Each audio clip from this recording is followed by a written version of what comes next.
Jadi begini, klien dengan kuku yang melengkung dan keinginan besar telah melakukan pelapisan dekoratif jangka panjang. Hari ini kita akan bekerja dengan gel satu fase dan saya akan tunjukkan seberapa tebal seharusnya lapisan itu. Tapi untuk sekarang, mari kita lakukan perawatan dulu. Dan omong-omong, kalau ada yang bertanya, di bawah kuku jari tengah itu bukan kotoran, tapi semen. Gadis ini sedang merenovasi rumahnya sendiri dengan tangannya sendiri. Kita akan mulai dengan benar-benar memotong panjang ujung bebas kuku.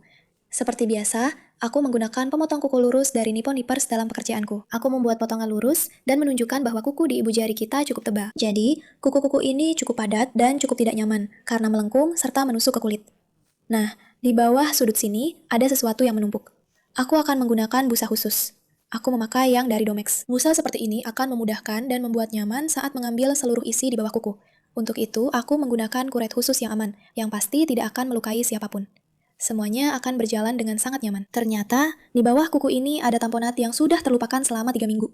Dan tentu saja, ada juga sisa-sisa kotoran yang sebenarnya masih tergolong normal. Seperti yang kalian lihat, jika lupa ada tamponade di bawah kuku, sebenarnya tidak akan terjadi apa-apa. Ya, memang ada kotoran yang menumpuk, tapi kita sudah membersihkannya dan semuanya baik-baik saja. Selanjutnya, dengan menggunakan kuret yang sama, saya dengan hati-hati membersihkan semua lekuk samping kuku dan mulai merencanakan langkah selanjutnya. Saya juga ingin menarik perhatian Anda bahwa di sini ada kecenderungan munculnya kapalan di sekitar dan di bawah kuku. Hal ini terjadi karena tepi kuku sangat sering bergesekan dengan kulit, dan kulit pun memberikan reaksi berupa penebalan seperti ini. Dan kondisi seperti inilah yang menjadi tanda bahwa kuku merasa tidak nyaman.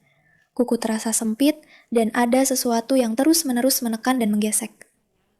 Selanjutnya, saya akan menggunakan pusher. Bentuk pusher favorit saya adalah yang di satu sisinya ada spatula anatomi, dan di sisi lainnya ada bagian lurus seperti ini. Saya kembali ke dinding samping kuku, dan dengan bantuan pinsep, saya mengambil lagi satu potongan kapalan di sekitar kuku. Untuk perawatan, saya akan menggunakan bedak talk khusus kaki. Saya suka bedak ini karena aromanya yang menyegarkan seperti mentol.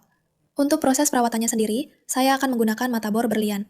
Di sini saya punya mata bor berlian asli dengan garis merah. Dan seperti biasa, saya menggunakan alat dari Dr. Alex. Di tangan saya ada model SP130. Ini adalah model dengan pegangan yang ringan dan jumlah putaran maksimum. Biasanya alat ini paling sering digunakan untuk pedikur dan podologi. Namun, alat ini juga sangat cocok digunakan untuk perawatan tangan. Saya bekerja dengan kecepatan rendah, sekitar 10 hingga 12.000 putaran per menit. Abrasif lembut dari mata bor berlian dan sentuhan yang sangat lembut. Kulit klien cukup spesifik, agak lembek dan sedikit seperti karet. Jadi, wajib menggunakan bedak talk dan jangan memberikan tekanan. Saya mengganti mata bor dan mengambil mata bor favorit semua orang, yaitu bentuk api dengan garis merah. Dan ini mungkin adalah mata bor yang paling sering digunakan dari semua yang ada. Dengan alat ini, saya menyempurnakan area yang sulit dijangkau. Dan jangan lupa, saat bekerja dengan semua mata bor berlian, kita harus menghindari memberikan tekanan pada lempeng kuku itu sendiri. Dengan menggunakan pemotong lurus yang sama seperti yang saya gunakan di awal, saya dengan hati-hati merapikan sudut-sudutnya.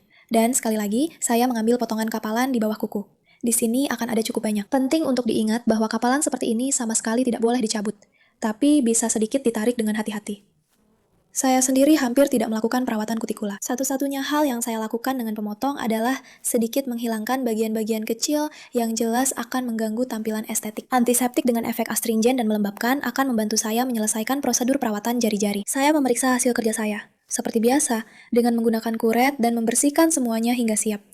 Karena setelah ini kita akan melanjutkan ke tahap lapisan. Jika jari-jarinya berdekatan, saya sarankan untuk memasang pemisah. Saya punya yang lucu seperti ini. Tolong jangan minta linknya, saya belinya entah di mana di AliExpress. Untuk pelapisan, kita akan menggunakan gel polish satu fase. Saya punya satu palet penuh, ini warna-warna dari Z-Color. Mereka punya banyak pilihan warna khusus untuk sistem satu fase. Jadi, kita tidak perlu base coat atau top coat. Dan omong-omong, mereka juga sangat bagus dalam mempertahankan kilap setelah dikeringkan dan dibersihkan dari minyak. Kami memilih warna ke-6, yaitu warna oranye cerah. Botolnya kecil-kecil, jadi ada kesempatan untuk membeli seluruh palet sekaligus. Saya tunjukkan di sarung tangan bahwa gel polish satu fase ini tetap lembut setelah dipolimerisasi dan tidak menyusut. Dan inilah yang kita butuhkan jika kita bekerja dengan kuku yang cenderung tumbuh ke dalam. Tapi penting untuk diingat, meskipun ini gel polish satu fase, sebaiknya jangan terlalu lama memakai lapisannya. Dan agar bisa mengaplikasikannya dengan rata, saya menggunakan palet. Saya tuangkan gel polish ke sana, dan untuk mengaplikasikannya, saya memakai kuas sintetis. Saya punya yang bentuknya pipi seperti ini. Saya sedikit membasahi kuasnya dengan warna, lalu saya tunjukkan cara pengaplikasiannya. Dengan kuas, saya membentuk perimeter.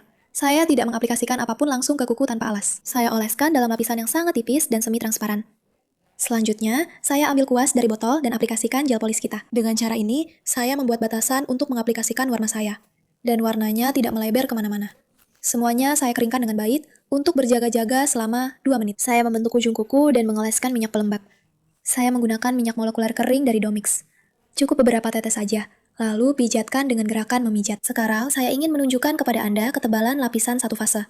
Untuk itu, saya sertakan pengambilan gambar makro dan juga menambahkan penggaris sentimeter di sana. Di sini sangat jelas terlihat bahwa lapisan satu fase diaplikasikan dengan sangat tipis. Dan sudah pasti, jika digunakan dengan benar, tidak akan merusak kuku klien Anda.